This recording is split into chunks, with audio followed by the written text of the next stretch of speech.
अब कीजिए, चलो पैर बंदी मारिए, माइक लिया, चलो।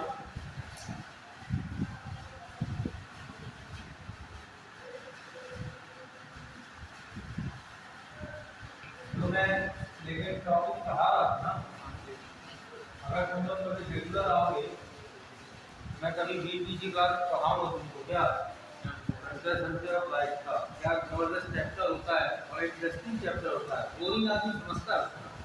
जैसे आपको समस्या करने बोरियत महसूस मतलब सेट होगी, अगर कोई पढ़ाने लगे फिर देखिए आपको इतना अध्ययन अपनी बनाने में खड़े रहकर बार बार उसको, है ना, तो डॉक्टर भी स्टार्टिंग में भूल जाओ, तो आप इंटरेस्ट नहीं है ना, अच्छा आप रिकॉर्ड नहीं किया है, आप मजा बनाने में थोड़ा 60 कमाने पड़े 2 रुपये का कम दिया, तो यही चीज़ को बराबर है।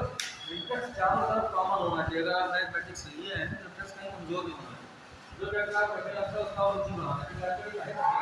10 बार बोलो एक लाइन, संचय संचय एक ऐसा टॉपिक था तो मैं पता ना ट्राइकर कर लेता है, इसके भरपूर समय से क्रांति ग्रोसरी कम से कम 3-4 दिन क्लास मिले करके 3-4 दिन में तरीके से आप चलते बैठते क्वेश्चन करते हो, कैलकुलेशन नहीं होता ना, एक लाइन होता है। वैसे इस तरह के क्वेश्चन आते हैं कि जब तक माइक आ जाते हैं यही बता, कानपुर से बांदा के बीच मान लीजिए 9 बसें चलती, क्या चलती हैं? कानपुर से बांदा के बीच एक यात्री कानपुर से बांदा आता है तो एक बस से आएगा, क्या करेगा? एक बस से आएगा,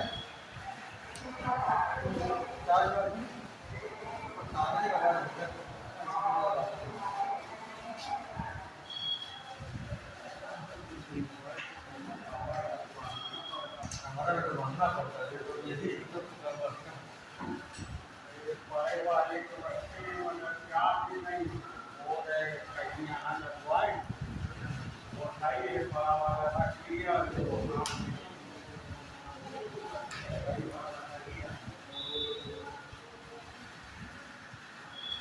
घरे में डाल दिए।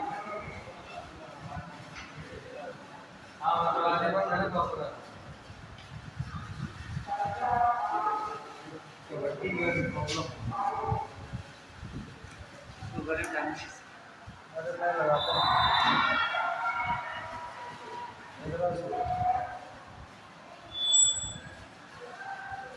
हाँ 22 आ रही ना बात।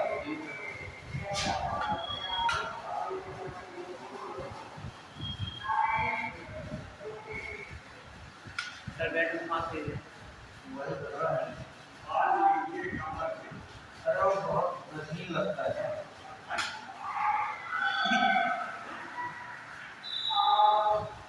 चलो आवाज आया नहीं चाहिए, पूछ रही आवाज नहीं यार, ऐसे एक नहीं आ रही, काफी क्या रही है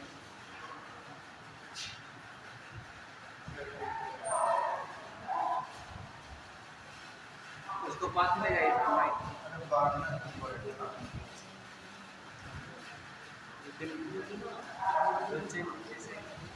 ये कैसे होना चाहिए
क्वेश्चन क्या होगा कि अगर हम लोग ये बता रहे हैं कानपुर से किसके बीच बांदा के बीच हमारी कितनी बसें चल रही हैं? 9 बस। ठीक है, एक आदमी मान लीजिए कानपुर से बांदा आता है, ये कह लीजिए बांदा से कानपुर आता है, ये जाता है, ठीक है, आना जाना दोनों चीजें। तो एक आदमी बांदा से कहाँ गया? कानपुर। तो एक बाइक बस के द्वारा जाएगा, एक ही बस के द्वारा जाएगा। क्वेश्चन क्या आया कि बताइए उस आदमी को कानपुर से आने जाने के कितने ढंग या कितनी विधियां होंगी? अगर ये क्वेश्चन है अपने आप लेवल पर नहीं होगा, आंसर दो लाइन तो क्या कितने ऐसे रास्ते तरीके होंगे? हाँ, क्या बताया मैंने? तो एक आदमी बांदा से कानपुर जाता है एक बस के द्वारा। तो क्वेश्चन क्या आता है, सुनिएगा पूरा क्वेश्चन, मैं इसी की बातचीत में से पढ़ा हूँ। बांदा से कानपुर के बीच 9 बसें आती और जाती हैं। एक आदमी बांदा से कानपुर एक बस के द्वारा जाता है। तो बताइए उस मनुष्य को कानपुर से बांदा, बांदा से कानपुर आने जाने के कितने रास्ते होंगे, कितनी विधियां होंगी, कितने तरीके होंगे, ये हमको बताना है। जब भी उस व्यक्ति को उस बस से नहीं लौटना है जिससे वो गया, तो कहने का मतलब एक सीधा था कि जाने और आने यानी मतलब होता है जो हम क्रमचय पूछ रहा है, इससे क्रमचय क्या होता है? क्रमचय मतलब ढंग, तरीके, रास्ते, विधियां, ये सब कराता है। तो वो पूछ रहा है कि आने जाने के कितने ढंग होंगे, कितने तरीके होंगे, कितने रास्ते होंगे, कितने क्रमचय होंगे, विधि जानने की कोशिश कर रहा है। तो हमने क्या बताया, इसलिए बोलते हैं जाने के ढंग माने क्रम से चयन करना है। अरे जाने का क्रम कीजिए और फिर आने का क्रम भी जरूरी है। और संचय में क्रम का कोई महत्व नहीं है। क्रमचय में क्रम का महत्व है, इस संचय में क्रम का महत्व नहीं है, इसलिए दोनों में डिफरेंस होता है। तो बताओ जाने के लिए उसके पास 9 बस है, जाने के लिए सुबह से कितनी बस है? 9। लेकिन आने के लिए कितनी? 8। क्योंकि उस बस से नहीं लौटना है जिससे हो गया दोनों स्वतंत्र घटना में मल्टीप्लाई करेंगे कैसे देखो अपना तरीके से वो अप डाउन कर सकते हैं। मतलब ऐसे बहुत इंटरेस्टिंग क्वेश्चन है जिनको समझना है, उत्तर केवल हिंदी में लिखा जाता है, आंसर क्या लिखेंगे? ये इस तरह होने की वजह से उस व्यक्ति को जाने के लिए 9 बसें उपलब्ध होगी, इसलिए उसके जाने के ढंग होंगे 9 और वापस आने के 8 ढंग होंगे, क्योंकि उस बस से नहीं आना जिस बस से गया। ये पूरा लिखना पड़ता है, अगर इसके आंसर भी थ्योरेटिकल होते हैं, मैथमेटिकल कुछ नहीं होता। सब क्या करना है समझने की बात है। अभी आप पहले भी मौका मिलेगा बताने तो हम दोनों को तो मौका मिलेगा ही थोड़ा। समझिए क्या है, कॉम्प्लेक्स नंबर पर हम बात करते हैं। एक बड़ा सा एक छोटा सा चैप्टर है लेकिन बहुत इंपॉर्टेंट टॉपिक होता है, हर जगह यूज होता है। कॉम्प्लेक्स नंबर से जब आप आगे बीएससी वगैरह करोगे तो ये हो जाएगा कॉम्प्लेक्स एनालिसिस। इसी का नाम बुक का नाम हो जाता है कॉम्प्लेक्स क्या? एनालिसिस। एनालिसिस का मतलब होता है विश्लेषण। क्या होता है? विश्लेषण। जो हम पढ़ रहे हैं सिर्फ एक कॉम्प्लेक्स नंबर है, एक संख्या पढ़ रहे हैं, उस संख्या पर जा करके आगे हमको बीएससी में इसका विश्लेषण वाला पूरी बुक चलती है। अभी तो आपके टॉपिक चैप्टर है वहाँ एक बुक चल रही है, तो ये कितना बड़ा फंक्शन होगा। और अगर हम आज इसको जानते हैं, सीखते हैं तो ये कहाँ तक काम आएगा? अगर बीएससी करते हैं मैथमेटिक्स से भी वहाँ पूरी किताब मिलनी है। बेस मजबूत होता है कि सब्जेक्ट चैप्टर ऐसे होते हैं कभी पढ़िए, मतलब नुकसानदायक नहीं कोर्स में हो, ऐसा कोई टॉपिक नहीं है बीएससी इंटर में जहाँ पर आपके कोर्स में ना हो। तो इसी की चर्चा हम लोग करेंगे क्या है कॉम्प्लेक्स नंबर क्या होगा। तो देखिए क्या है, सबसे पहले आप लोगों से पूछा जाए जैसे वास्तविक संख्या होती है, क्या होती है वास्तविक संख्या? वास्तविक संख्या से अगर 0 जिसको इसमें n मतलब नेचुरल नंबर भी होते हैं, नेचुरल नंबर मतलब वास्तविक संख्या कौन सी होती है? 0 अगर बढ़ा दिया तो ये रियल नंबर हो जाती है, वास्तविक संख्या कौन सी? समझ आया ना बात? वास्तविक। और अगर 0 हटा दें तो ये बात क्या हो जाएगी? प्राकृतिक। क्या हो जाएगी? प्राकृतिक संख्या। जीरो किसमें, ये क्या होता है प्राकृतिक संख्या और पूर्णांक। पूर्णांक समझते हैं, पूर्णांक दो तरह का होता है, पूर्णांक और क्या, प्राकृतिक संख्याओं पूर्णांकों को मिला करके जो संख्याओं का जो समूह या आपका सेट कहलाता है उसको हम लोग क्या बोलते हैं पूर्णांक कहलाता है। सब मिक्स होता है, ठीक, पहली चीज दिमाग में होना चाहिए। आगे की बात करने लगा तो चलिए वास्तविक संख्या मतलब आप समझ ही गए जीरो से लेकर कहीं तक रिलेटेड है। हमारा आपसे क्वेश्चन ये हुआ कि अगर किसी वास्तविक संख्या का, वास्तविक संख्या जैसे क्या है 16 का एग्जांपल ले लेते हैं, इसका वर्गमूल निकालना है, आप शायद निकाल सकते हैं 4। 4 खुद में एक क्या है वास्तविक संख्या है। तो वास्तविक संख्या को हम लोग बोलते हैं रियल, क्या बोलते हैं वास्तविक संख्या। तो कैसी वास्तविक संख्या ली थी इन लोगों ने, धनात्मक। कैसे ली थी, धनात्मक वास्तविक संख्या का जब वर्गमूल निकाला जाता है तो सदैव एक क्या निकल जाती है वास्तविक संख्या निकल जाती है। इसके जस्ट अपोजिट अगर मैं ले एक नेगेटिव वास्तविक संख्या ली जाए ऋणात्मक, मैं अलग से नहीं ले रहा हूं, इसी को ले लेते हैं जैसे तो 16 लिखा है -16, लेकिन इसका वर्गमूल नहीं आता।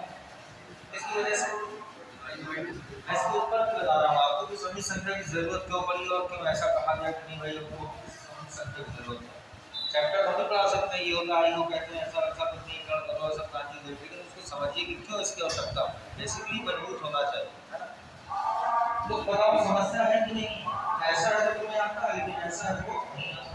लेकिन ये है क्या, ये लिखा है 16 अपने आप में एक क्या हो गई वास्तविक संख्या, लेकिन ये कैसे वास्तविक संख्या थी, ये वाली जो हमने लिखी कैसे धनात्मक, ये कैसी ली हमने यहाँ पर ऋणात्मक। ये थोड़ा सा अंतर है कि वास्तविक संख्या दोनों है, लेकिन मैंने क्या किया एक धनात्मक वास्तविक संख्या का वर्गमूल निकाला तो वास्तविक संख्या ये आ गई, लेकिन जब मैंने किसी ऋणात्मक संख्या का क्या निकाला वर्गमूल तो नहीं निकल पाया। तो एक इन्होंने क्या किया व्यवस्था बनाई, बड़ी शांत रहो तो समझ में आएगा। इसको क्या लिखा है 16 into -1 लिखा है, देख सकते हैं, ठीक है। 16 का वर्गमूल जो निकल रहा है कितना असल काउंट -1 इसका प्रॉब्लम, ठीक है। इसको क्या किया गया, इसको लिख सकते हैं -i की घात 2, आप की घात कितना देख लो इतने तक तो और क्या, लेकिन अब ये समस्या है कि जब क्या कहते हैं स्विस फॉरेन कंट्री है, तो स्विस के गणितज्ञ हुए या पहली मैथमेटिशियन हुए, क्या हुआ मैथमेटिशियन कैसे मैथमेटिशियन थे भाई, इन्होंने इस पर डिस्कशन किया आपस में, इन्होंने अपना रिसर्च किया, या मैथ का टीचर है जैसे तो खोज करते रहते हैं, तो क्या किया उन्होंने, उन्होंने ऐसा प्रयास किया जो मैं करता हूँ कि यार आखिरकार किसी वास्तविक संख्या का अगर हम वर्गमूल निकालते हैं बड़ी आसानी से निकल आता है, लेकिन जैसे ही हम कोई ऋणात्मक वास्तविक संख्या लेते हैं तो उसका वर्गमूल नहीं निकलता है। समस्या इसकी फंस रही है यहाँ पे जाकर, तो हम ऐसा क्या करें कि उन्होंने एक तरीका बताया, क्या उन्होंने कहा कि क्यों ना इस संख्या को उन्होंने अपना नाम दिया, जैसे मैथमेटिशियन लोगों ने अल्फाबेट्स पर अक्षरों पर कब्जा कर लिया। कोड वाले ने कहा कि थीटा मेरा, थीटा उसने ले लिया, इसी तरीके से A B C D X वगैरह हर जगह यूज होने लगी, तो उन्होंने अपने एक नया अल्फाबेट लिया, कहते हैं कि ये वैल्यू कहाँ जाएगी, तो कह रहे हैं कि इसने माना और बताया इसका रास्ता हल करने का, तो कहता है इसको जो है इसको अंग्रेजी के अक्षर से किससे आई से रख कर दी, इस आई का नाम उन्होंने ग्रीक भाषा में, ग्रीक लेटर्स होते हैं ग्रीक भाषा, क्या बोला इसको आयोटा कहते हैं, क्या कहते हैं आयोटा नाम से इसको आई को कहा, कि ग्रीक भाषा में इसको आयोटा कहते हैं, और मान लिया कि आई का मान जो होता है वो कितना है -1 का वर्गमूल, नहीं कहते हैं -1 का वर्गमूल, इसको उन्होंने आई से प्रकट किया और इसको आयोटा का नाम दिया, ठीक। अच्छा, इससे भी सुविधा किस बात की होगी भाई, आई क्यों लिया गया, आई के दो रास्ते, इसको आयोटा कहा गया और एक ही कहा गया कि आई का मतलब होता है कि ये कैसी संख्या है, आई, सिर्फ आई। इन्होंने बोला कि आई का मतलब हो गया इमेजिनरी। क्या हो गया? आयोटा तो है नहीं कि आई का मतलब कहाँ से लिया गया। कोई कहता है कि भाई ये ग्रीक भाषा का लेटर है आई, इसलिए उसको आयोटा नाम से जाना जाता है। लेकिन फिर इन्होंने बताया कि नहीं, ऐसा नहीं था, हमने इसका एक नया संख्याओं का नाम दिया, नई संख्या। ये तो हमको पता थी, क्या पता नहीं थी इमेजिनरी संख्याएं क्या होती। तो इमेजिनरी नंबर में इसको संख्या के लिए इमेजिनरी को हिंदी में लोग बोलते हैं काल्पनिक, अधिकल्पित और साथ ही साथ समझ आया। इन्होंने क्या कहा कि भाई ये जो आई है ये क्या है, कि इन्होंने एक नई संख्या का नाम दिया। क्या कर दिया कि ऐसी संख्या जो नेगेटिव 1 की पावर 2 देगी आई, उसको 3 नामों से, भाई ये तो वास्तविक हो गई, तो एक सीधे मोटे तौर पे कहते हैं कि भाई ये वास्तविक है, तो ये क्या होगा अवास्तविक होगी। अब अवास्तविक का ये नया नाम दिया तो इमेजिनरी। ये जो स्टार्टिंग का आई है, ये जो स्टार्टिंग का आई है वही ये आई ले दिया गया है और कह दिया ये इमेजिनरी संख्या हो गई। अच्छा, तो क्या बना जा रहा है देखिए ना, इसकी जगह उसने यहाँ पर क्या रख दिया आई। तो आई की वजह से इस संख्या का नाम पड़ गया क्या इमेजिनरी, क्योंकि ये आई से शुरुआत थी तो आई को उन्होंने इमेजिनरी कर दिया। इमेजिनरी का नाम आप समझ ही गए इस तरीके से, कैसी संख्या काल्पनिक मान लेते हैं। तो इससे क्या समझ में आया, देख रहे हैं बताओ, जब हम किसी धनात्मक वास्तविक संख्या का वर्गमूल लेते हैं तो आंसर वास्तविक आता है, लेकिन अगर हम किसी भी ऋणात्मक वास्तविक संख्या का वर्गमूल निकालेंगे तो वो कैसी संख्या है? अब हमने क्या किया कि फिर कह दिया कि भाई अभी तो चैप्टर नहीं पहुंचे, हम विदाउट चैप्टर आपका काम चल रहा है। तो क्या हुआ, फिर उन्होंने एक नई संख्या का जनरेशन किया, क्या कि भाई एक रियल नंबर हो गई और इसका करता हूँ 16 प्लस का तो ऐसा है, रियल और नेगेटिव 16 करता हूँ ऐसा। तो उसने क्या किया कि क्यों ना मैं इन दोनों को जोड़ दूं, इसको वास्तविक प्लस क्या काल्पनिक, तो जो वास्तविक और प्लस काल्पनिक दोनों को मिला के एक संख्या बनी, उस संख्या का नाम दिया गया क्या कॉम्प्लेक्स। ये इसका मतलब है बस समझना कि सभी संख्या कहाँ से पैदा हुई, सभी संख्या कैसे है। तो अब उन्होंने क्या बताया, जब सभी संख्या है तो अरिथमेटिक नोटेशन होती है, इस पर ही कब्जा है कि अगर कहीं भारतवर्ष में जेड लिख दिया जाए तो दुनिया जान जाएगी मैं कभी कि जेड का मतलब क्या है, कॉम्प्लेक्स नंबर। ये इसका नोटेशन फिक्स होता है, जेड कितनी बड़ी क्लास तक जाओ जेड से ही डिनोट करते हैं इसको। जैसे कोण है थीटा ही उसमें लिया जाता है ज्यादा ऐसे। तो बताइए क्या, तो इन्होंने क्या कहा, ठीक है अब कोण की ऐसी परिभाषा क्या होती है, अब बताओ। अब तुम बताओ ऐसी संख्या जिसका एक भाग वास्तविक और दूसरा भाग काल्पनिक, तो इस प्रकार की संयुक्त संख्या, मिली हुई संख्या क्या बोलते हैं, क्या बात समझ आ रही। अच्छा, फिर क्या कहा गया परिभाषा के बाद, इसको जेड से व्यक्त किया जाता है, ठीक, जेड से व्यक्त किया जाता है, मतलब एक तरीके से ऐसे वो कहता है परिभाषा के आधार पर कि क्या है कॉम्प्लेक्स नंबर प्राप्त होता है, कॉम्प्लेक्स नंबर का मतलब एक यहाँ पर रियल नंबर होना चाहिए और प्लस एक यहाँ पर क्या होना चाहिए, इमेजिनरी नंबर होना चाहिए। और दोनों नंबर का अगर हम समेशन कर देते हैं, जोड़ देते हैं, तो हमको क्या मिल जाती है कॉम्प्लेक्स नंबर। अब इसको क्या कहता है, इसको जेड से डिनोट करते हैं। समझना है बात ध्यान से, क्या ये रियल नंबर जो 4 लिखा है ये साइन में बाहर निकाल लेना है, कोई इतना बड़ा नौकरी नहीं मिल रही है, तो अगर ये जाके जाके कर दीजिए तो हल्ला हो रहा है, सुन रहे हैं, थोड़ा बता दिया जाए। तो बताओ हमने लिखा कि complex number real plus imaginary को बोलते हैं। अब तो डाउट नहीं है क्यों बोलते हैं, कहाँ से आया, क्यों बोलते हैं, मैंने आपको ये बताया। ये बात नहीं है कि सब संख्या इसको बोलते हैं, सब दुनिया पर भाषा निकाल देते, लिखो ये वास्तविक संख्या और काल्पनिक संख्या के योग को समी संख्या कहते हैं। इसको जेड बराबर 1 प्लस आई से व्यक्त करते हैं, जहाँ पर इसका वास्तविक भाग होता है, इसका क्या होता है काल्पनिक भाग। हो गया, परिभाषा बढ़िया समझ में आया। लेकिन बात ये नहीं थी, बात ये थी कि आखिरकार ये कहाँ से लाया, क्या ऐसा कारण रहा होगा कि आधी संख्या रियल है और आधी दूसरी है। अभी तक तो ऐसा नहीं था, अभी तक जितनी संख्याएं थी वो एक ही जैसी मिलती थी, पूर्ण संख्या तो पूर्ण संख्या नहीं होती थी। और मान ली धनात्मक संख्या धनात्मक, ऋणात्मक ऋणात्मक, परमेय अपरमेय अभाज्य, ये सब संख्या होती नहीं होती। तो हमने आपको क्या दिया, इनका स्टेटमेंट दिया मैंने आपको, आपकी किताब उठाइए लिखा होगा, क्या लिखा होगा कि इस देश के एक गणितज्ञ थे, इन्होंने इस समस्या का समाधान किया, इन्होंने खुद अपने ट्रायग्राम्स किया। क्या मैं अगर एक नंबर को धनात्मक ले लेता हूँ, उसका वर्गमूल मेरे आसानी से होगा, लेकिन अगर मैं माइनस लगा देता हूँ तो समस्या किसकी फंस रही है? क्यों? -9 तक एक वर्गमूल और रियल हो जाती है। देखा नहीं, अगर माइनस होता शुरू से तो क्या होता? तो उन्होंने कहा ऐसा है, इसको एक नया नाम दिया उन्होंने, कि इसको उन्होंने क्या बोला, आई कहते हैं, आई के लिए क्या, आई फॉर एक नया नंबर दे दिया। क्या नाम से दुनिया जानने लगी, पहले किसी को नहीं मालूम था। भाई का मान 22/7 घटने को होता है, किसी को मालूम नहीं था, कितना सोचा रहा है दुनिया मानती कैसे इसका भी। तो उन्होंने अपनी नई संख्या का नाम दिया, जो भी इस तरह की संख्याएं होंगी जिसमें आई आएगा उनको क्या बोल दिया जाएगा। क्यों? क्यों? रियलिटी मीन्स क्या होता है? वास्तविक। जैसे ये क्लास रियलिटी में चल रही है, नहीं चल रही है, ये वास्तविकता है। बात समझ आ रही? आप ये कल्पना है कि मैं आईआईटी ज्वाइन कर जाऊंगा या मेरा सिलेक्शन हो जाएगा, ये भी क्या है आपके लिए? अभी तो आप कल्पना ही की है ना, रियलिटी नहीं है कोई भी चीज देखी। तो कहने का मतलब ये है कि कल्पना मात्र से उसने एक संख्या बता दी कि चलो मैंने कल्पना कर ली है, उसने केवल कल्पना ही तो किया कि माना ऐसी कोई संख्या हो सकती है क्या? नहीं। उसने आज चेक किया, आज चेक किया, परमेय अपरमेय वास्तविक, ये सब चेक किया, देखा आपकी वास्तविक मिले, उन्हें नाम दे दिया, अवास्तविक कह लो, अधिकल्पित कह लो, काल्पनिक कह लो, इस तरह का नया नाम दिया और इसको आई सेलेक्ट कर दिया। अब आई बराबर क्या कर दिया जाए, शाम खत्म। अब उसका दूसरा वाली करो, वही मैं बता रहा हूँ। तो कहने का मतलब क्या हुआ कि ऐसी संख्या जो काल्पनिक हो गई, जिसका कोई मायने नहीं है, केवल कल्पना मात्र से चलने लगी, तो आखिरकार एक वास्तविक और एक कल्पना वाली संख्या को मिला के ऐसी कौन सी संख्या बनी, तो बनी कौन? सदिश।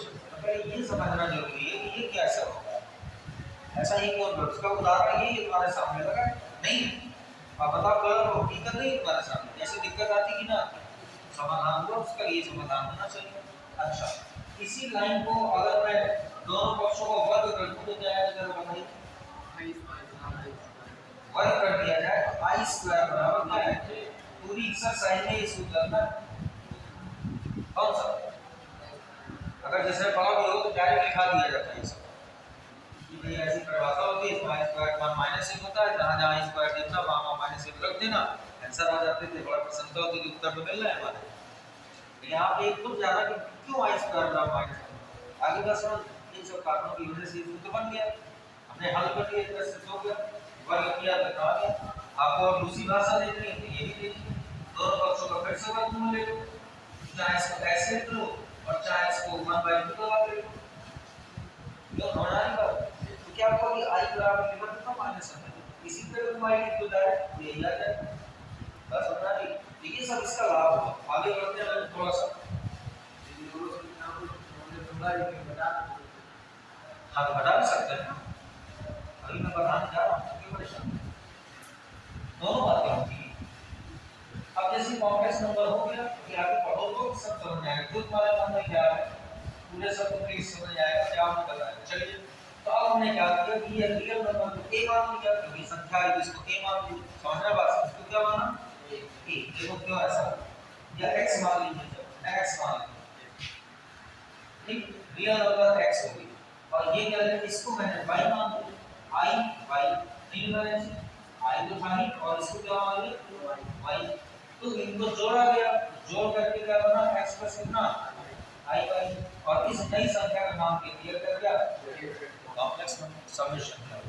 अब इसमें ये पार्ट इसका रियल होता है, ये पार्ट इसका क्या होता है, इमेजिनरी होता है। आगे बढ़ते हैं, अब सभी संख्याएं कैसी होती हैं, जैसे 2 + 3i, 3 - i, 1 + 2i upon 1 - i, ये सब सभी संख्या है आई के रूप में। क्या आई होगा तो कॉम्प्लेक्स नंबर बनेगा, ये जोड़ भी है घटाना भी, लेकिन ऐसा क्या है अंतर इसमें वही मैं बताता हूं, लेकिन ये सभी संख्या है। एक चीज मैं और बताता हूं, इसका कॉन्जुगेट समझो, अरे बेसिकली देखो तो समझ आ रहा है।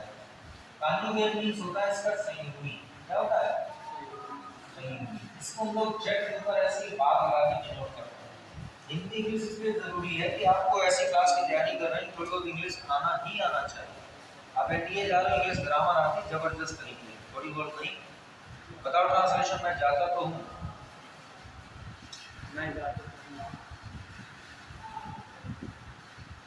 समझ पढ़ना तो पड़ेगा ही, ये नहीं कह रहे हैं, हम मीडिया बात कराते हैं कि आप पहले अपना उद्देश्य बनाने के पहले अपने आप को झांक के देखना चाहिए कि किस लेवल पर मैं हूँ।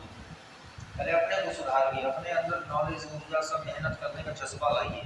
फोन से मुंह त्याग देंगे जिस दिन, उस दिन से पढ़ाई होने लगे। फोन समझ में, ऑक्सीजन सिलेंडर जो जेब में पड़ा हमारे रख देता हूँ निकाल, वो ऑक्सीजन का काम करता है। अगर वो परमानेंट फोन में है, जेब में पड़ा है, तो दिमाग नहीं है। भले कंपनी का मैसेज आ जाए, फर्जी लीडर एक बार निकाल के सकता होती है, फोन पर नहीं आया। दिन भर में आप 40 बार ऐसे निकालते हैं, 5 सेकंड लगता है, तो 40 कम से 200, यानी आप 5-7 मिनट केवल निकालने रखने में बर्बाद करती है। 15 मिनट, 15 मिनट में टॉपिक पढ़ा लेते हैं, फिर आप उसको चला रहे हैं नेट। क्यों? शाम को जब फुर्सत हुए पढ़ की कोचिंग देकर, तो यार 6.5 सौ की डाटा बचा जाता है। बड़ा महंगाई है, क्या करते कर ही लेते हैं। क्यों? 12 बजे के पहले तक वो एमटी खत्म हो जाना है, बड़ा संतुष्टि मिलती है। ऐसा होता है होगा, तो यही तो गड़बड़ है।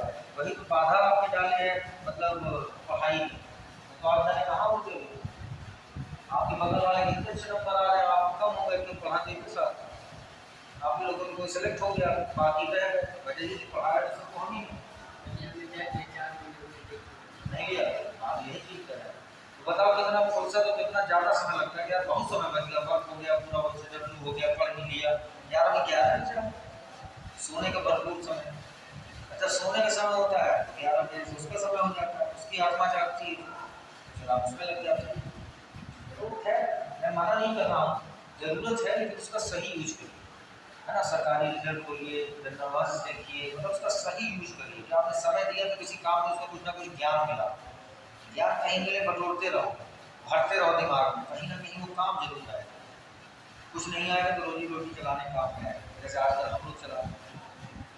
नॉलेज नहीं होता तो प्रोफेशन थोड़ी सुन लेते हैं, ये काम आता है। जॉब मिली तो मिली, नहीं तो नॉलेज नहीं भी खड़े हो जाओ। ये चीज़ काम करिए, मतलब पास होने के लिए नहीं पढ़ा जाता है, मुझे पास होना है। पास तो दुनिया को मान लो, जैसे तुम लोग 11th में इसका इससे लॉन्ग आता है, इससे शॉर्ट आएगा, इससे भी आएगा, पास तो दुनिया हो जाएगी। तो 5 में 3 तो करना है। पास तो मैं उसको मानूँ कि एक क्वेश्चन छूटना नहीं चाहिए, 10 आए तो 10 आने चाहिए पेपर। ये क्या 5 कर लिए, किन्हीं 5 को उत्तर दिए, अरे भाई क्यों, 10 के 10 करो ना, देखने वाला आता है कि नहीं आता। कंसोल वगैरह जैसे करते हैं आप, सब आना चाहिए। काम चला लेते हैं, तो नहीं काम चला, सरकार जुगाड़ से कुछ नहीं होता।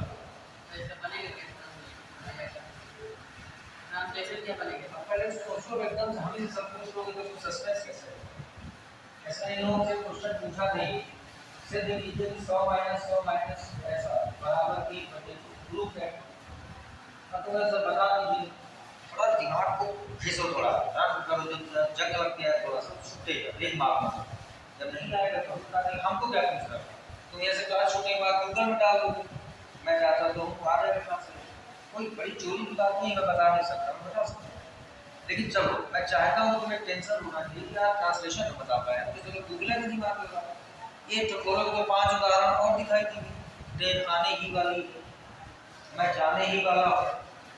इसमें क्या होता है, इसमें अबाउट टू का यूज होता है, कहेगा अबाउट टू, पढ़िएगा कभी अबाउट टू का यूज क्या होता है, वाला है वाली के लिए यूज होता है। ये सब चीज़ें हैं उसमें से थोड़ा सा ये होगा ना कि टेंशन तो रहेगा दिमाग, तुरंत सोल्यूशन बता दिया तो इसमें मतलब बना रहेगा।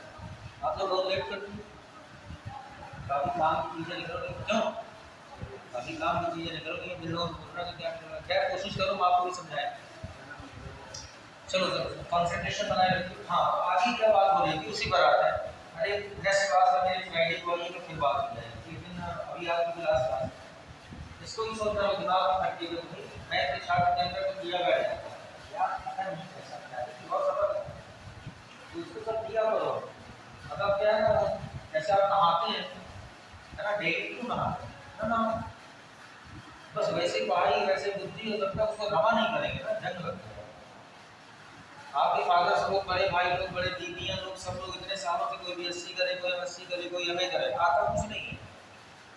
वो अपना 11th का सवाल को नहीं बता पाएंगे जब मैं से जो करे, वजह क्या है, पढ़ा तो है, पास तो हुए हो, वो भी क्यों, प्रैक्टिस छूट गई। क्या हो गया, नौकरी मिल गई, कोई कोई व्यवसाय करने लगा, प्रैक्टिस से छोड़ दी, उनको अगले तक भूल गया। कहाँ उस जमाने में बहुत अच्छे से आता, नंबर भी अच्छे आए, प्रैक्टिस नॉर्मल उसको करते रहना चाहिए, फुर्सत में नहीं।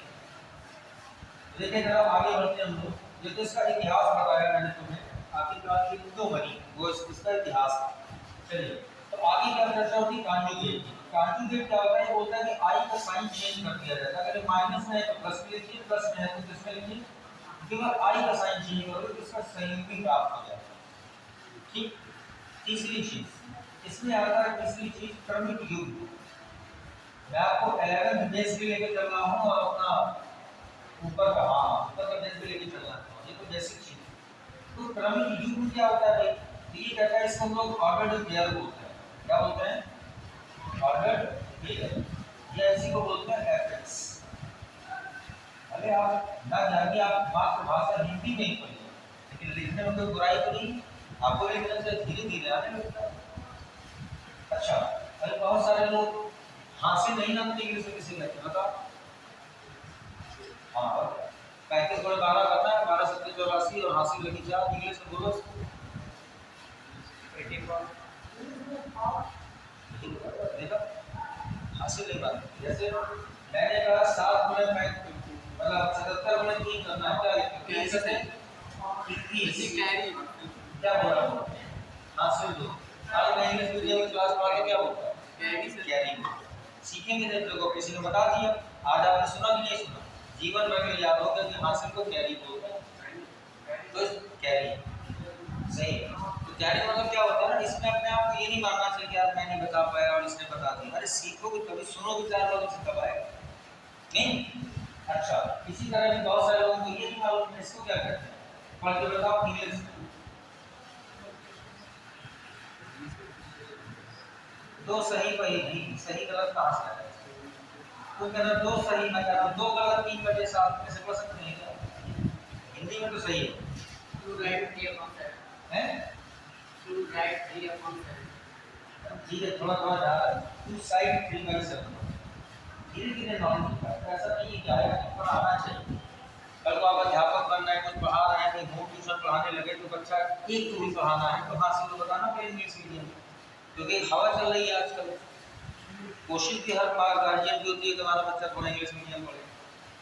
यही तो दिक्कत होती है कि अपने मतलब होगा तो पता चला हमारे घर में पढ़ा रहे हैं हमारे बच्चे को, और गुरु जी चुप कर हासिल एक लग समझ ना रहा नहीं, तो हम तो सुन रहे हैं, बताओ हमारे घर में हम तो नहीं बता पाते, ये हो जाता है। तो क्या बता सके, इतना अच्छा पढ़ाते हैं, नॉलेज था, नॉलेज खूब अच्छा था, लेकिन उसको एक्सप्रेस भी तो करना चाहिए, व्यक्त करना भी तो आना चाहिए नहीं। हेलो देखो क्या हुआ कि क्रमिक युग्म क्या हुआ, ध्यान से सुनिएगा। ये जो समित संख्या है लेकिन ये इसका कॉन्जुगेट है, तो क्रमिक युग्म मतलब पेयर, पेयर माने युग्म, कैसा, भुज कॉमा को। ये भुज ये क्या होता है, कोऑर्डिनेट डायरेक्टली विशेष गुणों कॉमा 2D और 3D तो यूनियन क्रमिक यूनियन आपकी क्या होगा है ना। हम लोगों ने एक इंटीग्रेशन पढ़ाया, मैं आपको डबल और ट्रिपल बनाऊंगा। लाइन सरफेस वॉल्यूम तीन होता है, मतलब रेखीय दृष्टि आयतन। सबसे आप लोग बताया कि मैंने मेरा पीएचडी है एमफिल भी है मेरा ये टॉपिक रहा क्या इंटीग्रेशन, मैंने इसका कवर किया। आप एक सवाल कई बार इंटीग्रेशन कर सकते हो तो 3 तरह से प्रूव कर सकते हो, जब पढ़ाएं तब देखिए। तो कहने का मतलब है कि जब पढ़ेंगे ना तब नॉलेज होता है। जबरदस्त तरीके से बुक्स का इंटरेस्ट होना चाहिए है ना, अपनी बुक्स का कलेक्शन बनाइए, लाइब्रेरी बनाइए। ये नहीं कि दीपावली आए पास हो गए तो कबाड़ी में दे दिया 10 रुपये मिल गए, शाम को बता से खाया खत्म हो गया नहीं, अगले दिन वही मैच में जो मुंह वाली लेगा तो मैच है पढ़ना मिला। अरे रखे बैठे 2 रुपये में कहाँ चला गया, मैं खड़ी रहती कहीं कोई चीज़ पढ़ना पढ़ाना है तो मिल जाता, ये नहीं कोई करता है। लेकिन क्या हुआ क्रमिक युग में क्या हुआ कि ये एक्स और ए का वैल्यू देखना भी ध्यान से। मैं एग्जांपल देता हूं कि 2 + 3 है, इसका अगर क्रमिक युग बनाना है तो क्या फॉर्मेट है, 2, और देखो बात ठीक x, y। अब जैसे इसका लेता हूं z बार को x, -1, जैसे यहां पर माइनस होगा तो यहां ऐसे भी तो क्रमिक युग में ये होगा। क्रमिक युग से अगर सभी संख्या बनानी है एक्सरसाइज जब लगाओ तो 11 12 के लिए मिलेगा कि क्रमिक युग में दे देगा और अगर बताओ सभी संख्या क्या है तो 2 ये वाला चिन्ह i इसके साथ लगा दीजिए। और अगर सभी संख्या दी है तो क्या है बताइए रियल पार्ट इमेजिनरी पार्ट क्या होंगे, वास्तविक और काल्पनिक पार्ट क्या होंगे, 2 और माइनस। तो बिंदु से ये आपका संख्या और संख्या से क्या बिंदु मिलाया जा सकता है। ठीक, तो ये तो हो गया इसका कुछ गामा कोडी के रूप में ऐसा हम लोग बोलते हैं। ये क्यों निकालते हैं, जैसे सपोज दैट एक संख्या ऐसे होगी, देखते हैं ना, एक समी संख्या ऐसी कि मैंने बोल दी 1 या लीजिए माइनस और माइनस है, इसका मतलब क्या निकले नहीं। अच्छा, फिर एक मैंने इसमें से ले लिया, मान लीजिए 5 और माइनस का 5 प्लस का 2 है, ये बताओ माइनस 5 प्लस 2 बनेगा ना इससे, ये सब चीजें और इनसे संख्या बनानी कैसे बनानी, ठीक। ये जो पार्ट होते हैं ना, ये क्या होती है, ये वास्तविक संख्या, यहाँ पे -4 आ जाएगा आपका संख्या, तो वास्तविक संख्या का है, तो इसमें गुणांक भी होते हैं, धन गुणांक भी होता है, ऋण गुणांक। यहाँ पर माइनस का 4 आई है, हमको आई नहीं लेना है, हमको y y -4 के बराबर हो जाएगा, इसलिए माइनस हम लोग लेते हैं, ठीक है। इसलिए मैंने पहले आपको ऐसे नहीं पढ़ाया, मैंने पहले वास्तविक संख्या बताई है, कैसी संख्या होती है, कैसी संख्या, इसमें प्राकृतिक संख्या भी होती है, गुणांक भी होते हैं, धन गुणांक और ऋण गुणांक और इंक्लूडिंग 0 को शामिल करते हुए फिर जो संख्या बनेगी उसको that is called real number या वास्तविक संख्या। क्लियर, तो आगे बढ़ते हैं हम लोग। अभी आपको इनमें से कल जैसे मैं आपको बता रहा था चतुर्थांश के बारे में, आपको वो शायद इसकी जरूरत पड़ी, जैसे पूछता है कि बताओ, ध्यान सुनना मेरी बात, एक्सरसाइज आपको मिलती है, ये समी संख्या की चतुर्थांश पहले आपने बिंदु से जान लिया। अच्छा, तो अब समझिए कि इसको हम लोग निर्देशांक कल बोलते थे, जब तक ये x एक्सिस था और ये क्या होता था y, लेकिन वो कहता है कि x एक्सिस को रियल एक्सिस कहा जाएगा और y एक्सिस को इमेजिनरी एक्सिस कहा जाएगा। तो ये जो तल बना इसको क्या बोलते हैं, है ना, निर्देशांक तल, हिंदी में इसको बोलते हैं क्या, प्लेन। तो ये कह रहा है कि ये कैसा समतल हुआ, रियल अगर इसको कहते हैं x एक्सिस को और इमेजिनरी कहते हैं y एक्सिस को, तो इस प्रकार के कार्टेशियन तल को, निर्देशांक तल को हम लोग सम्मिश्र तल कहते हैं। क्या कहते हैं, इसको इंग्लिश में बोलते हैं हम लोग कॉम्प्लेक्स प्लेन। क्या बोलते हैं, कॉम्प्लेक्स प्लेन, या इसी का दूसरा नाम आता है जेड प्लेन। क्या बोलते हैं हम लोग, जेड प्लेन, या इसी को बोलते हैं आर्केड प्लेन, या इसी को बोलते हैं आर्केड डायग्राम।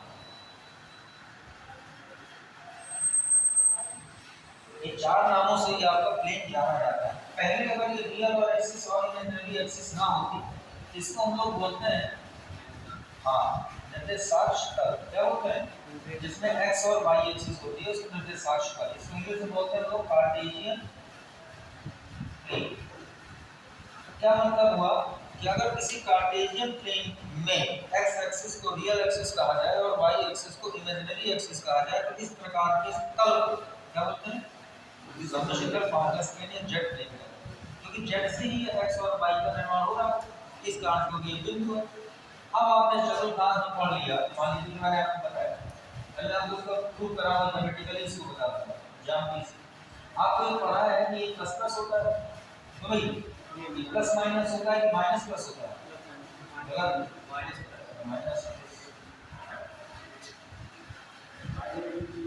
अभी नहीं किया और पढ़ा है। देखिए तो हुआ क्या, ये कैसे होता है, चिन्ह का क्या सिस्टम, कोई तो इसका मैथमेटिकल लॉजिक होगा, ये यही होता है, ये यही होता है, मैंने लिखा था और मैं यहाँ नहीं गलत था, ऐसा क्यों, ये बस सीधे रट्टा मारा है कि इस तरह होता है।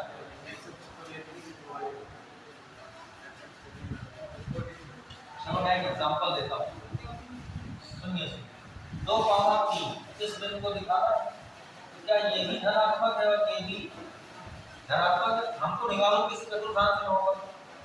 हमने क्या किया, समझने के लिए जो मूल बिंदु क्या रहता है, मूल बिंदु अभी भी होता है, मूल बिंदु नहीं बदलता, ओरिजिन। अब हमने इसको क्या किया कि कह रहा है कि ये x एक्सिस है और ये क्या है, x अक्ष की धनात्मक दिशा में 2 मात्रक का अंतःखंड हमको लेना है, और ये x की पॉजिटिव डायरेक्शन है, ये x की क्या है, ये y की पॉजिटिव, y की। तो ये चिन्ह ये बताते हैं कि x अक्ष में 2 मात्रक की दूरी धनात्मक दिशा, ये धनात्मक दिशा, 1 मात्रक और कितना, ये 2 मात्रक का अंतःखंड, ये हो गया पॉइंट। ये कहता है वाई एक्सिस की भी धनात्मक दिशा में कितनी दूरी पर, तो उतनी ही दूरी जितनी यहाँ पर है। ये क्या है, समझ रहे हैं ना, आरेख बढ़ा रहा हूँ आपको डायरेक्ट।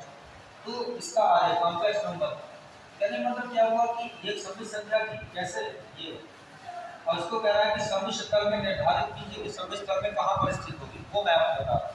आपने बता दिया तुरंत की तरह ऐसा नहीं, इससे जान लिया ना कि प्लस प्लस आया तो आपने तुरंत बताया कि ये सदिश संख्या पहले चतुर्थांश में होगी, आंसर सही है। बस समझ रहे हैं, जल्दी से काम नहीं हो रहा वो मैं आपको। तो बताओ दो यू या तो एक मात्रक, दो मात्रक और कितना एक, तो हमने कह रहा है कि 2 और 3 इन दोनों का इंटरसेक्शन बिंदु चाहिए, माने प्रतिच्छेद बिंदु। ये रेखा से यहाँ, इस रेखा से यहाँ इंटरसेक्शन के ये बिंदु बना, इस बिंदु का मतलब जो भी होगी दूरी, ये है कितनी 2 और ये कितनी 3, इसका निर्देशांक को प्लस कर दो, कॉमा प्लस से कितना 3। अब देखो अगर चतुर्थांश देखा जाए तो 90 से कम है कि अरे ये बिंदु यहाँ पर आ गया ना, इस तरीके से कहाँ हुआ है पहले चतुर्थांश। ये इसका लॉजिक था कि पहले चतुर्थांश में क्यों आया। दूसरा मैं एक एग्जांपल और लेता हूँ। मान लीजिए आपका संख्या लिखिए 3 - 2 है,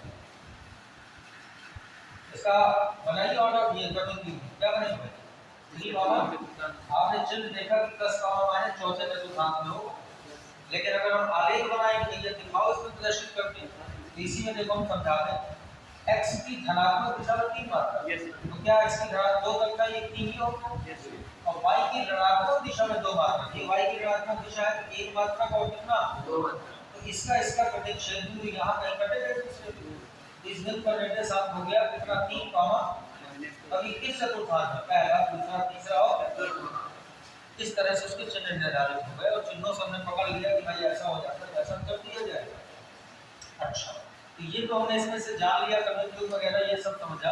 अब इसके बाद आगे की बात है ये चीज, और ये क्लियर हो गया ना समीकरण वगैरह कैसे क्या करना। अब मैं आपको इसका दूसरी चीज बताता हूँ इसमें और आगे। तो ये तो क्या कॉम्प्लेक्स नंबर, जैसे मैं आपको पहले उदाहरण बताऊँ, तो लिखा है 2 + 3 आई, क्या एक सदिश संख्या है, क्या 5 + i, क्या ये भी एक सदिश संख्या है। एक को मैंने Z1 मान लिया, को क्या मान लिया, वो क्या रहा है, कैसे जुड़ेगा, रियल से रियल जुड़ेगा घटेगा, और इमेजिनरी से इमेजिनरी जुड़ेगा घटेगा, कैसा भी कैसा कितना है 2, यार ये तो फिर से x और प्लस i y के रूप में फिर से आ जाएगी, तो क्या होगा, ये दो समिश्र संख्याओं का योगफल सदैव एक क्या होगी, समिश्र संख्या ही होगी। क्या बात समझ आ रही, सुनना ध्यान, ये मैंने यहाँ पर माइनस कर दिया, जब माइनस किया तो 2 में 5 चलेगा कि हम माइनस का 3 आ गया, और 3 आई और एक प्लस का आई जुड़ गया तो 4 आई, यहाँ पे ऐसा होगा, तो ये फिर से ऐसे आ गया।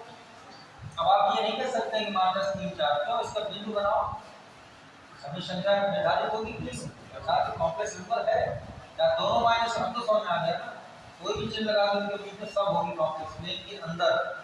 तो बताओ इसका मतलब ये हो कि ये फिर से कॉम्प्लेक्स नंबर है, इससे क्या सीखा कि दो कॉम्प्लेक्स नंबर का अंतर भी एक क्या होगी कॉम्प्लेक्स।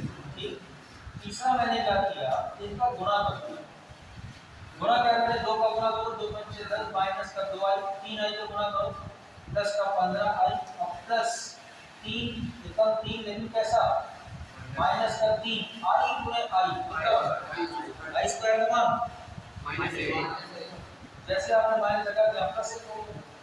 अब इनको जोड़ा घटाए तो 10 से 3 हो गया भाई 13, और 15 में 2 करेगा तो होगा कितना 13, तो फिर से क्या आ गया कॉम्प्लेक्स नंबर। ऐसे डायरेक्ट लिखा देता तो अलग मैटर हो जाता, इसलिए पहले मैंने इसको प्रूव कराया कि आई स्क्वायर का मान -1 कैसे होता है, तो आपको सब समझाया कि ऐसे ऐसे करने से होता है। तो बताओ आई स्क्वायर भी यूज हुआ कि नहीं हुआ यहाँ। अच्छा, ये तो कौन सी नंबर थी, कॉम्प्लेक्स नंबर है। तो आपने ये भी समझ लिया क्या किया हम लोगों ने, दो समिश्र संख्याओं का जोड़ घटाना और गुणा, तीनों की तीनों क्या होती है समिश्र संख्या होती है, इसी रूप में फिर आ जाती है वो संख्या इसके साथ। अब आपको अगर सर भाग नहीं होता क्या, भाग भी होता है, यानी चारों जो इसके ऑपरेशन होते हैं, ऑपरेशन मतलब संक्रियाएं क्या होती है, ऑपरेशन मतलब संक्रियाएं, क्या संक्रियाएं होती है, जोड़ घटाना गुणा और भाग। दो कॉम्प्लेक्स नंबर का जोड़ घटाना गुणा भाग सदैव कॉम्प्लेक्स नंबर ही होता है। क्लियर, जैसे भाग की बात करो तो देखो जरा एक बताऊं तुमको उदाहरण, क्या आंसर हमने दोनों कॉम्प्लेक्स नंबर लिखी जी, सभी संख्या लिखी, अच्छा, तो इसमें क्या होता है, गुणे में कोई दिक्कत नहीं थी, लेकिन जब आप इसका भाग हल करते हैं तो इसमें हमको क्या करना पड़ता है, हर का वर्गीकरण, क्या कहलाता है, हर का वर्गीकरण, परिमेय संख्या बनाना, परिमेय यानी कोई संख्या आ जाए कॉम्प्लेक्स नंबर हट जाए, सब शर्त के वास्तविक आ जाए, परिमेय संख्या आ जाए, उससे कोई दिक्कत नहीं। इसको बोलते हैं लोग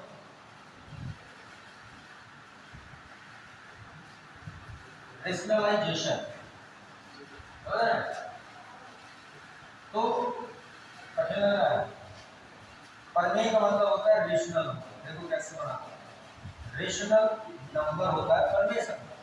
ये परिमेयकरण कौन सा क्या कहलाता है इंग्लिश में, एडजेक्टिव क्या कहलाता है, जैसे ईमानदार क्या है, संज्ञा है, क्योंकि ईमानदार की संज्ञा जाते बहुत ईमानदार है, लेकिन उसको नाम की संज्ञा दी गई कि हाँ ईमानदार उसका नाम होगा, लेकिन कहते हैं नहीं ईमानदारी उसका गुण है, मतलब बहुत ईमानदारी से काम करता है, तो उसकी क्या हुई, क्वालिटी, विशेषता को बताया गया, एडजेक्टिव हो गया।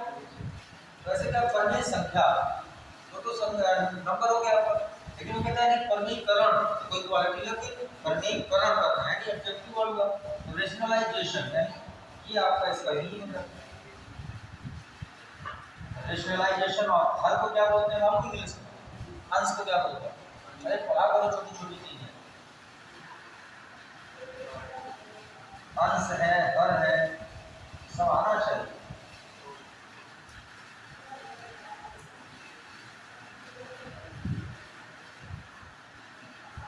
होता क्या है कि जब आप लोग इंटर पास करके बीएससी में आते हो, बीएससी में हिंदी की किताबें नहीं होती, इंग्लिश में यही सवाल लिखे होंगे ऐसे, मल्टीप्लाई बाई दिस नंबर, गुणा लिखो, एडिशन करो, ऐसा तो क्या है उसमें सब आना चाहिए थोड़ा सा, उससे तुम लोगों को फायदा होगा, धीरे धीरे नॉलेज हो गया तो अपने नोट्स नहीं बनाया करो, जिसका प्रभाव पड़ता है एग्जाम टाइम भी प्रभाव पड़ता है इन सब चीज़ों का, जो मैं बताता रहता हूँ जगह कि इसको क्या कहते हैं, इसका क्या मीनिंग है।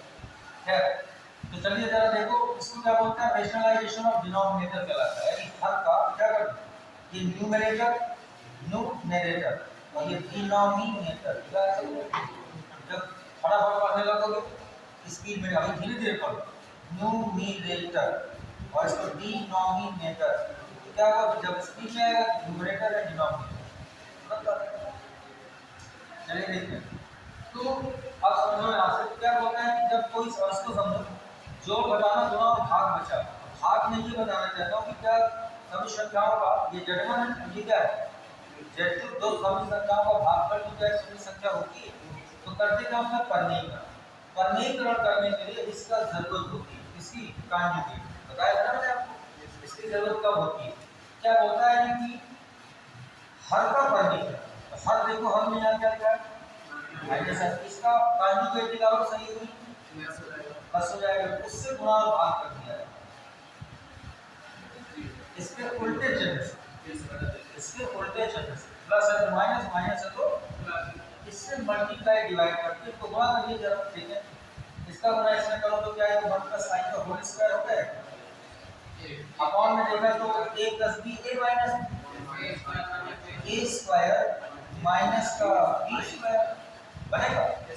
अब इसका होल स्क्वायर करो तो a square plus b square plus 2ab upon 1 plus i square का मान माइनस माइनस प्लस हो गया, i स्क्वायर का मान ये माइनस का 1 प्लस का 1 तो 2i बटे 2 क्या बचा, i की पहले मैंने ऐसे लिख दिया, कोई दिक्कत ये किस फॉर्म में निकल गया है,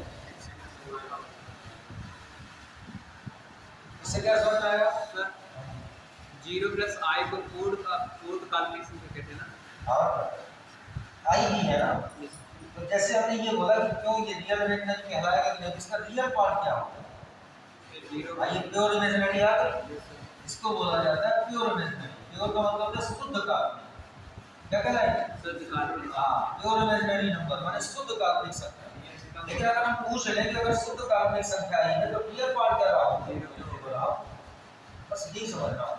तो हमारे कहने का मीनिंग क्या था कि आपने देखा कि चाहे धन करे चाहे माइनस चाहे गुणा चाहे डिवाइड, दो सभी संख्याओं का योग गुणा घटाना सब जो तुम पूछ रहे थे, सर ये माइनस नहीं हो सकती, अब आगे का सब चारों प्रक्रिया हो सकती है, चारों में कुछ भी करते रहो, आएगी लास्ट में क्या, अब अपनी एक्सरसाइज के क्वेश्चन मालूम है तुमने क्या लिखा, ये पढ़ो कि अगर इस समित संख्या को a प्लस i के रूप में व्यक्त करें, ये पहला सवाल। क्या करना है फिर? ये हर का क्या आधा a प्लस i, मुझे a कितना है 0, b कितना है 1, तो क्या सवाल?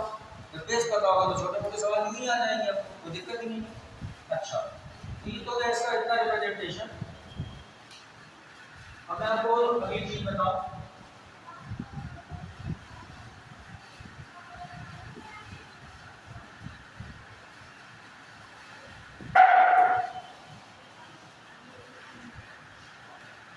इसका एक सवाल बनता है मापांक और पूर्णांक। जब मापांक पूर्णांक पढ़ लेते हैं तो फिर समित संख्या का बनता है ध्रुवीय। कौन सा? ध्रुवीय रूप क्या होता है किसी भी समित संख्या का नीचे बढ़ने के बाद? तो देखिए क्या होता है मापांक। कैसे?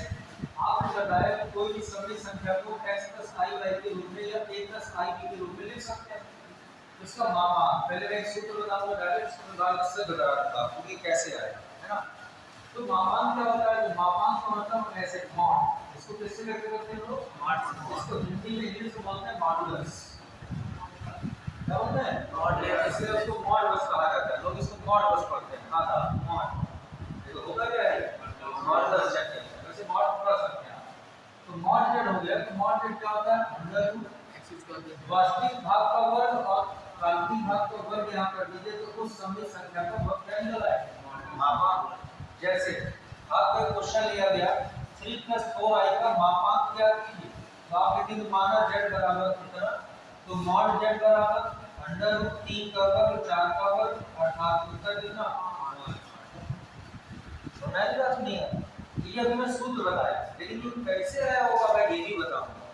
ये आया कैसे भाई? रटना नहीं किताब में दिया रटना बात दिया नहीं, कैसे आया बताऊंगा। पूर्णांक को देखिए, पूर्णांक को हम लोग थीटा बोलते हैं। क्या बोलते हैं? थीटा। थीटा बराबर सूत्र होता है tan इनवर्स y अपॉन कितना x। जैसे मैं एक एग्जांपल ले लिया 1 + i एक समित संख्या है, i होना चाहिए, चांस नहीं होता हर कोई का इनटू का बगल में आगे नहीं है। i से ही क्या बना? व्यंजक के बगैर सभी संख्या बनेगी नहीं, रियल वर्सन नहीं बन जाएगा। तो क्या हमारा 1 + i का पूर्णांक निकाला, तो आपने यहाँ से लिखा कि माना ऐसे किया जाता है सवाल, माना z बराबर कितना होता है x + i y बराबर कितना, तुलना कर लो इससे x बराबर 1 और y बराबर कितना 1। अब मापांक क्या है? मॉड z बराबर अंडर रूट 1 का वर्ग 1 का वर्ग। गुणांक क्या है? थीटा बराबर tan inverse y/x। tan inverse 1 45 अंश समान होता है, तो थीटा बराबर 45 यानी π/4। इसका क्या निकल गया? गुणांक।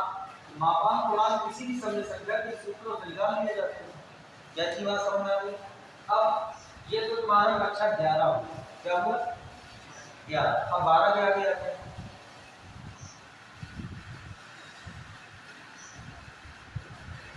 12 के आगे आपको क्या पढ़ाना है? क्या टाइम हो गया?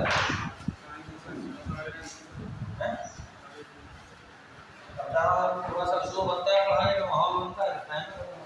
चलो ठीक हो गया 2 मिनट और बाद में इसको तो इसमें मिटाया जाएगा, मतलब जो अगर फोटो खींचने में काम करना, लेकिन इसको हां आगे बढ़ते हैं थोड़ा सा।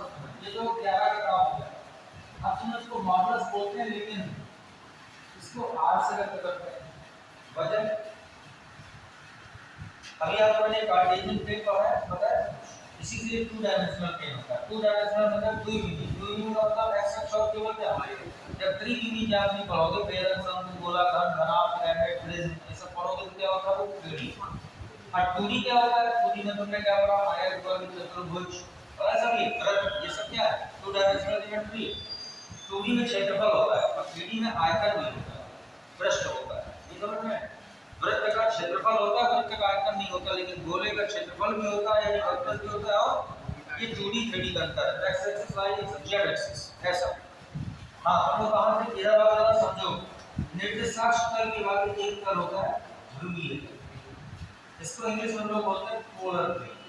क्या बोलते हैं? Polar plane. इसके आप पढ़ोगे कार्टेशियन और उसका एक पैरामेट्रिक होता है प्राचलिक, मतलब बहुत सारे स्फेरिकल, ये सब आगे मिलेंगे बहुत सारे आपको 2D 3D बहुत सारा होता है, छोटा मोटा मैटर नहीं है।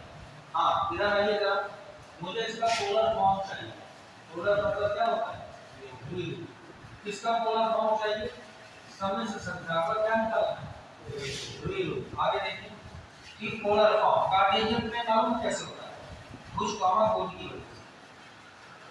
और पोलर प्लेन क्या होता है? आर और थीटा की रोटेशन होते हैं कि अगर x और y को हो गए तो निर्देशांक स्ट्रेट प्लेन कहलाएगा, लेकिन अगर r और थीटा को रिप्रेजेंट कर दिया तुमने उसको तो क्या कहलाएगा? पोलर बन जाएगा। इसलिए अब इन सूत्रों को देखो मैं क्या बोल रहा हूं। किसी को r कहा जाता है और किसी को ये निकाल सकता है थीटा का r थीटा मिले नहीं मिले। इसलिए कार्टेशियन में चाहिए x y में है, जब तक x y में लिखेंगे तो कौन सा कलर? कार्टेशियन। और जैसे तुमने इसको r थीटा में रिप्रेजेंट कर दिया तो क्या हो जाएगा? पोलर हो जाएगा, द्वि कहलाएगा। ठीक, आगे देखते हैं तो क्या मीनिंग हुआ इसके बाद का, इसमें मैं आपको बताऊं। तो ये r हो गया थीटा हो गया। अब ये जो मॉडुलस लिखा है, पूर्णांक लिखा है, इसको इंग्लिश में बोलते हैं आर्गुमेंट। क्या बोलते हैं? आर्गुमेंट। ये इसको बोलते हैं एम्पलीट्यूड। क्या बोलते हैं? इंग्लिश में इसको ये बोला है। आना चाहिए, मतलब देखिए आप किसी में भी लेकिन नॉलेज होना चाहिए। अब समझो पोलर फॉर्म क्या होती है। पोलर फॉर्म ये कहता है, समझिए ध्यान से, z बराबर x plus i by theta हो। ये कार्टेशियन में पोलर में क्या लिखते हैं? r cos theta plus theta i sin।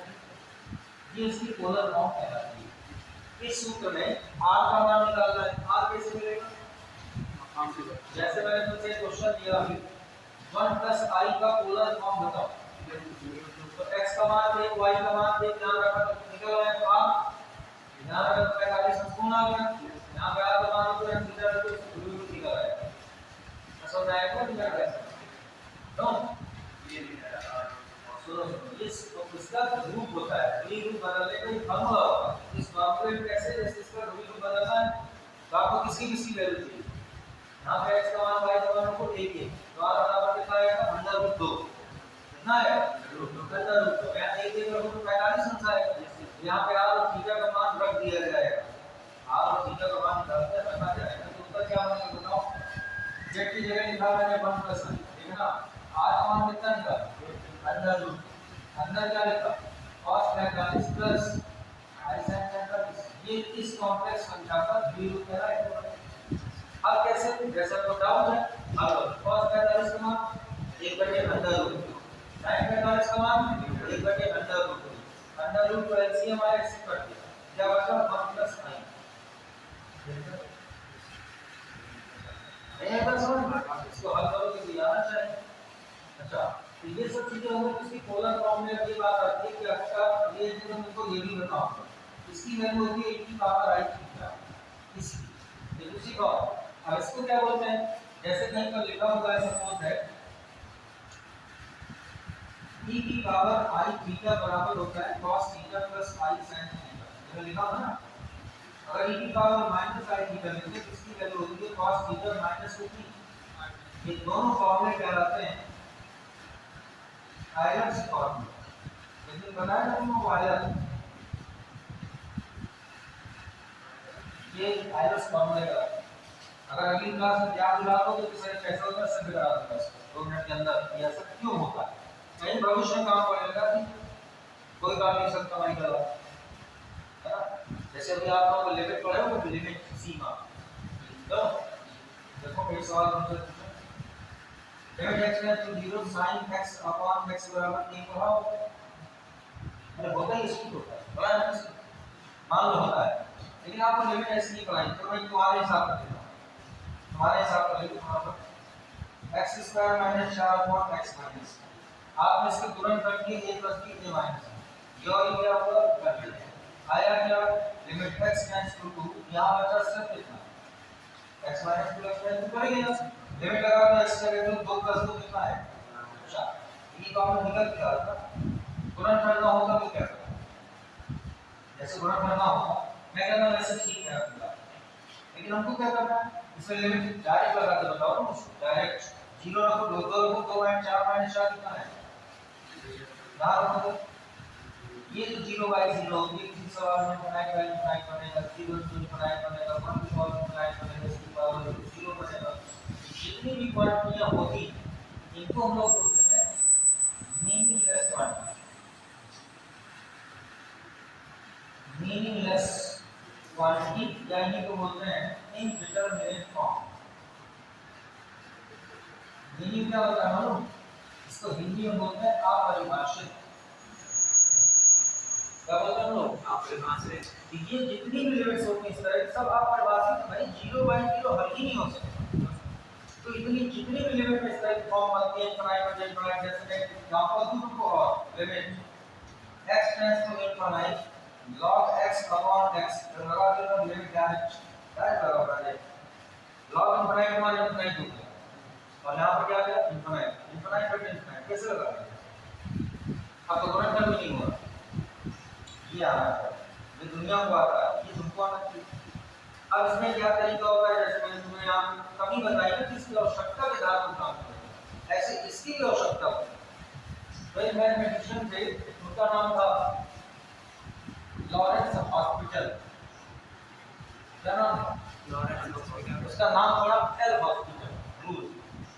क्या था एल हॉस्पिटल रूल? इन्होंने बताया इसी सवाल में अगर ऐसी ऐसी ऐसी ऐसी ऐसी फॉर्म बन जाए तो उसको इस रूल से लगा दिया जाए। ये रूल क्या था? इस रूल का मतलब था लिमिट तब लगाइए जब अंश का अवकलन हो जाए अलग और हर का अवकलन हो जाए किसी भी सवाल इसका करिएगा अंश का अवकलन इस फॉर्म बनने की वजह से ये रूल लगा। तो इसका अवकलन करिए 2x ये अवकलन हुआ है चलो ना जिसने पढ़ा ध्यान रहा 2x और x का अवकलन 1 क्या आया 2x बटे 1। अब x की जगह 2 रखते हैं तो 2 नहीं आगे उत्तर 4 तो भी 4 बार लेते हैं 4 लेंगे। इसका log x का अवकलन देखो इधर इसको समझो log x का अवकलन अरे log x का अवकलन हमने तुम लोग पढ़ा 1 बटे x होता है ना और x का अवकलन अब लिमिट लगा दो ना इसमें इनफाइनाइट 1 बटे इनफाइनाइट का मान क्या होता है 0 x कितने लगा हुआ है बचा बटे नहीं करके होता है 0 है कितना है तो जब आगे बढ़ो तो बहुत सारी चीजें सीखने को मिलती हैं। किसी भी लिमिट के क्वेश्चन को ऐसे लगा दो मुझे लगा क्लास बोर हो रहा है यूनिवर्सिटी का टाइम बड़े चला हो गया ओके चलो बताओ सब क्या है। अब मेरी क्लास कब है?